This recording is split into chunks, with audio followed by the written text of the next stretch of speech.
wala yumassu walakin yuhassu. Sesuatu yang tidak bisa dipandang, sesuatu yang tidak bisa dipegang, tetapi cinta itu sesuatu yang dapat rasakan. Maka ada istilah bucin.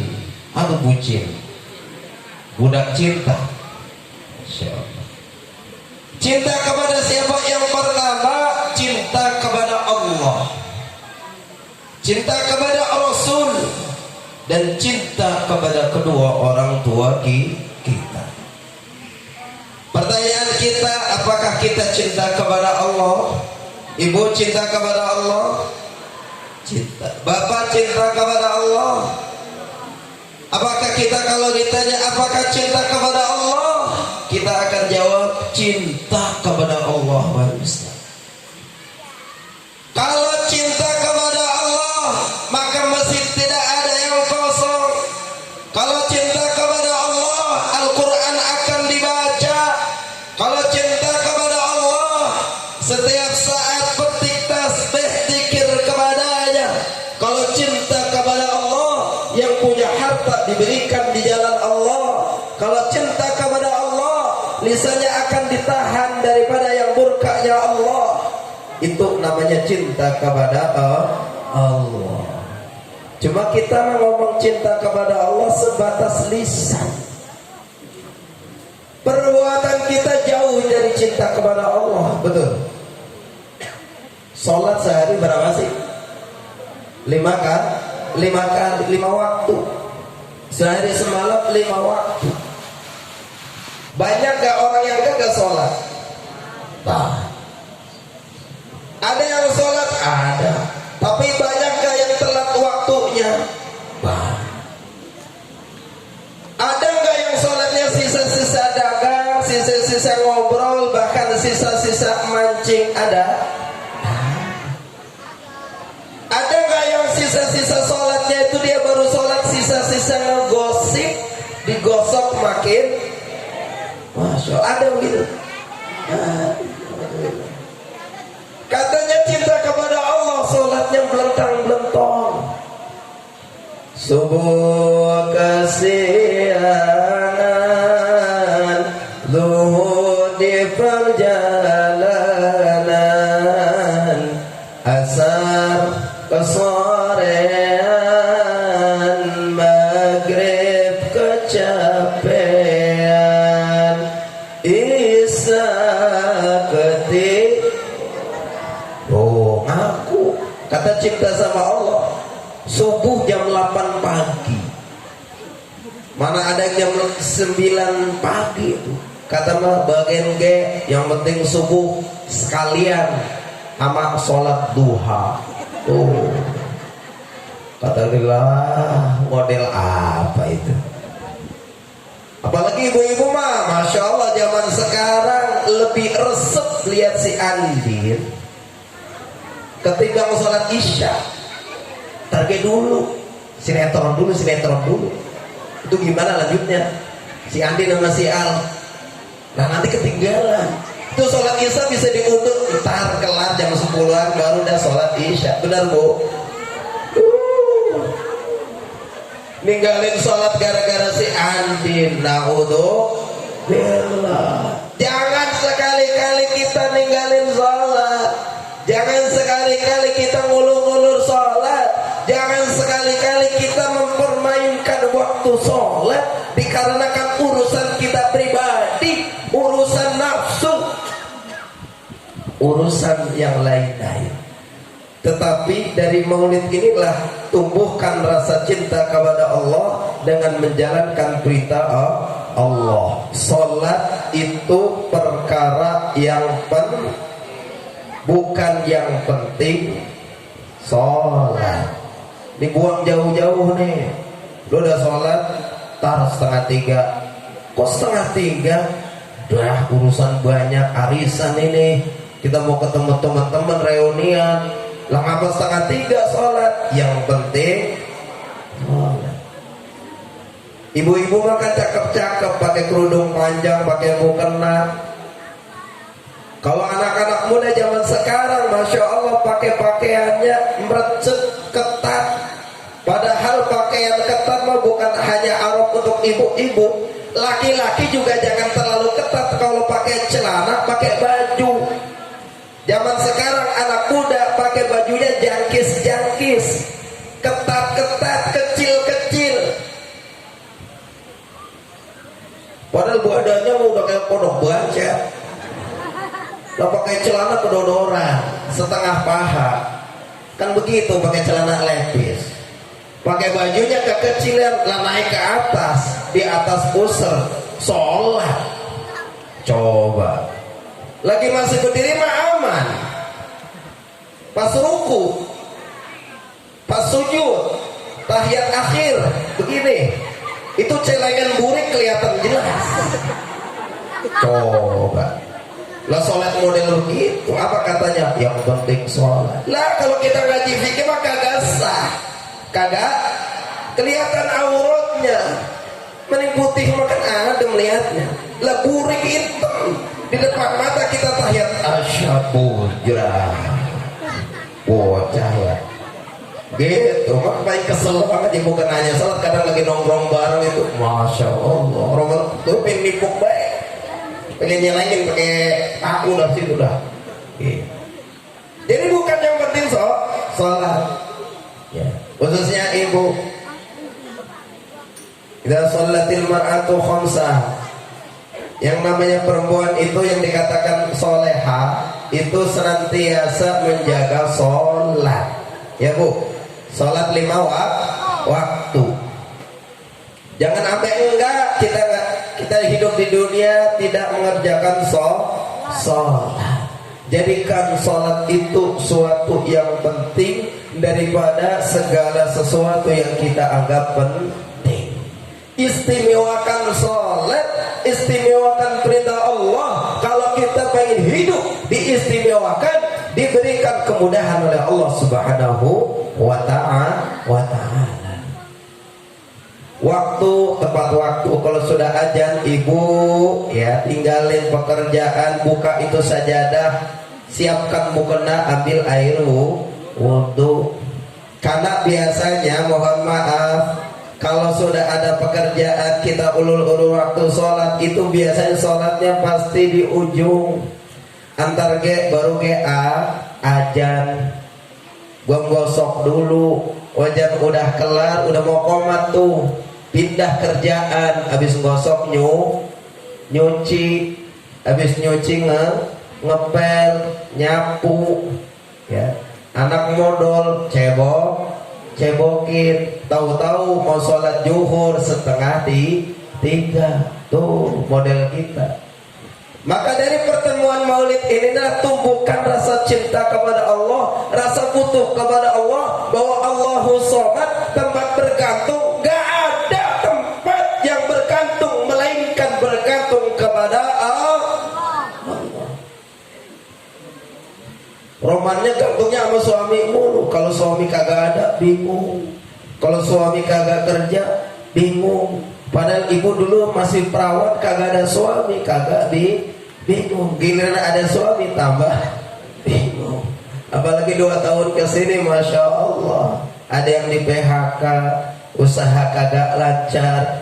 Kayak kemarin ada lockdown, bukan hanya pekerja, sampai kiai juga lockdown. Ceramahnya biasanya parsel maulidan ada, kali sebulan mah ada 40 parsel. Sampai kita bilang sama istri kita, lah lumayan ini lah kalau 1 kali ceramah 1 parsel, 2, 3 udah 3 parsel. Kalau 1 hari udah 5 kali, udah 5 kali sebulan. Lah jualan buah. Lah kemarin kagak bisa.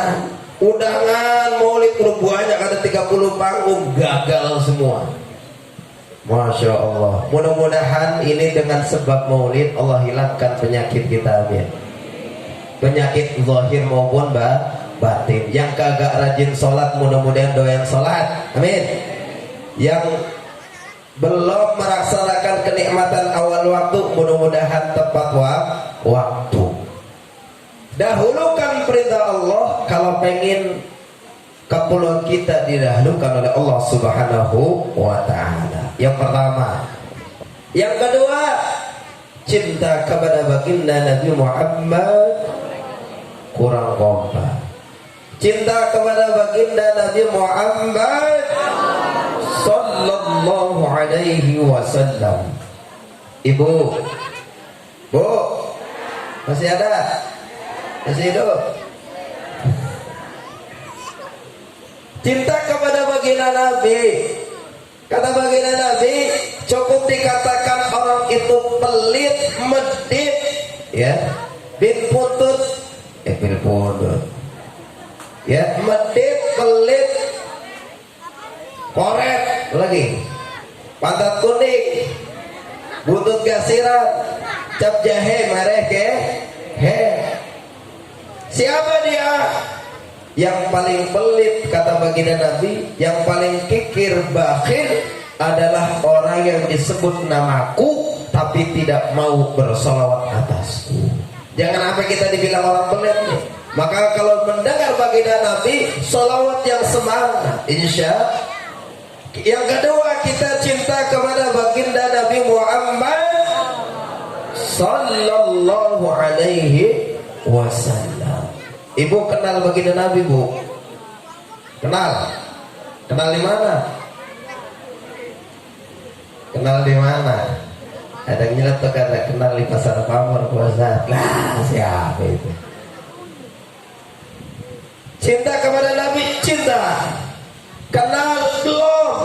Tahu iya. Tahu dengan kenal beda.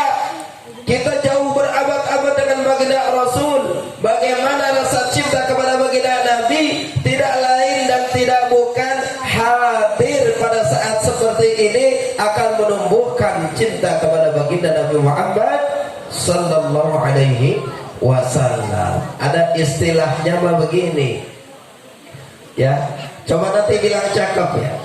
Bukan titik yang membuat tinta. Bukan titik yang membuat tinta, tetapi tintalah yang membuat titik, ya. Bukan cantik yang membuat cinta, tapi cintalah yang akan menjadikan segalanya jadi cantik. Benar, Bu? Iya. Kalau sudah cinta panas, kalau kata cinta nggak ada rasa panas, rasa adem. Kalau sudah cinta susah akan jadi mudah. Yang jauh akan jadi dekat. Makanya jamaah biar kata panas, biar kata kita berdiri di sini pagi-pagi, kalau bukan karena cinta kepada baginda Nabi, maka mustahil ibu nongkrong ngejogrok di situ. Kata orang-orang itu ibu-ibu pada kumpul di situ kagak ada kegiatan, ngapain coba? Tapi dengan adanya cinta kepada Nabi, kita mau ngedeprok di situ, duduk panasan, karena yang namanya cinta akan menghilangkan segala kesusahan, kegalauan dan lain sebagainya. Itulah kekuatan cinta. Cinta kepada Rasul itu perlu aplikasi, perlu bukti. Cinta Rasul, ada tulisan cinta Rasul, update status cinta Rasul, bukan hanya update, bukan hanya tulisan, bukan hanya ucapan, tetapi perilaku Rasulullah SAW membuktikan kita cinta kepada beliau. Jalankan perintah dan sunnah Rasulullah Sallallahu Alaihi Wasallam. Ibu kalau mau masuk WC, masuk kaki kiri. Santri kalau mau masuk masjid pakai kaki cakep. Cuma kadang-kadang mohon maaf, kita masuk masjid kakinya asal masuk, adabnya kaki kanan keluar kaki kiri. Baca doa Allahumma ftahli abwaaba rahmati. Masuk WC kaki kiri diajarkan oleh baginda Nabi, ya, doanya Allahumma inni a'udzubika minal khubuthi wal. Dibaca, Bu. Yang baca.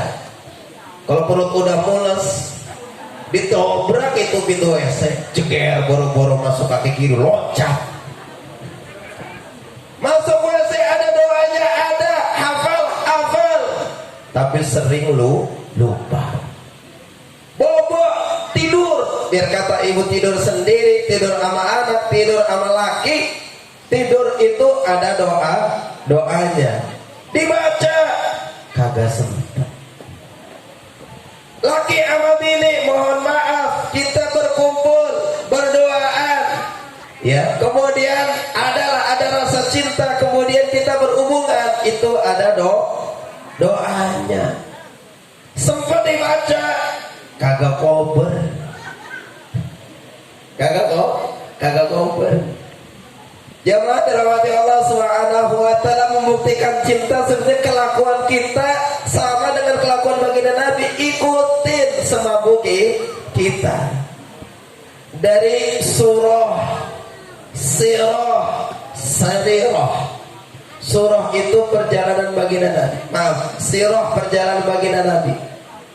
Jadi lahirnya tadi sudah dibacakan, baik itu berjanji, simpul duror dan lain sebagainya. Itu semua menceritakan tentang perjalanan, kelahiran, keistimewaan baginda Nabi Muhammad sallallahu alaihi wasallam. Jangan sampai anak kita, ibu sekalian, lebih kenal sama Batman, Superman, Ultraman ketimbang kalau ditanya, ya, mertuanya sekaligus sahabat Rasulullah itu siapa? Bingung. Siapa ya? Ya, kalau kagak tahu, coba bingung. Ya. Ayahnya Siti Aisyah radhiyallahu anha itu siapa? Kita ajarkan Sayyidina Abu Bakar As-Siddiq radhiyallahu anhu. Anak sekarang lebih kenal yang game online ketimbang selutur daripada nasab baginda Nabi Muhammad sallallahu alaihi wasallam. Makin modern iya, makin canggih iya, makin mudah iya, tetapi agama makin jauh, salawat makin malas, cinta kepada baginda Nabi makin kendor. Naudzubillah. Zaman boleh modern silakan, tapi sholat jangan tinggal, salawat jangan malas, ya. Itu tentang sirah. Yang kedua surah, yaitu penampilan baginda Nabi. Dalam Riyadhus Shalihin tentang baginda Nabi, ya. Bahkan dalam kitab Imam At-Tirmidzi Syama'il Muhammadiyah, itu di situ disebutkan bagaimana cara Nabi berpakaian, imamahnya baginda Nabi, jenggotnya baginda Nabi, bajunya, gamisnya Nabi, jubahnya Nabi. Akhirnya kita karena cinta kepada baginda Nabi, apa yang beliau pakai kita pakai. Biar kata orang-orang ngomong, saya pakai model begini, pakai imamah, ini apa yang berlapis-lapis, ya. Emang nggak ada yang ngomong? Ada. Saya naik angkot begini udah, pakai motor begini. Biar kata orang ngomong, banyak yang ngomong, banyak. Salah waktu di Jawa Timur, lagi masih nyantri, kita udah biasa pakai begini. Emang udah diajarkin. Itu ada ibu-ibu nyeletuk. Itu orang, itu Pak Ustadz, ngapa sih pakai udeng-udeng? Romanya palanya lagi puyeng merenya. Lagi puyeng katanya, diperban. Padahal ini sudah baginda Nabi. Pakai jubah model begini, masya Allah. Ada yang ngomong ada. Kirain yang pakai gamis rok wadon doang. Tuh laki lah hamil, orang lahir. Dikira saya orang bunting. Pakai jenggot dibilang kambing. Bener? Iya, kata lo, kira-kira dulu pakai jenggot udah kayak kambing, mending panjang lah tinggal helai. Tapi karena cinta nggak ada efek. Orang mau kata apa kalau sudah cinta, sama kayak anak muda mau ngapel. Anak muda mau ngapel malam minggu, bela-belain karena cinta, kagak punya duit dia minjem sama temennya. Gua minjem dulu, ngapa emang? Ini pertemuan pertama kali ke cewek gua. Emang lu punya modal? Kagak ada sih. Lalu mau ngapel sama cewek lu kagak bawa duit. gue minjem ya, pinjem tuh, dibela-belain.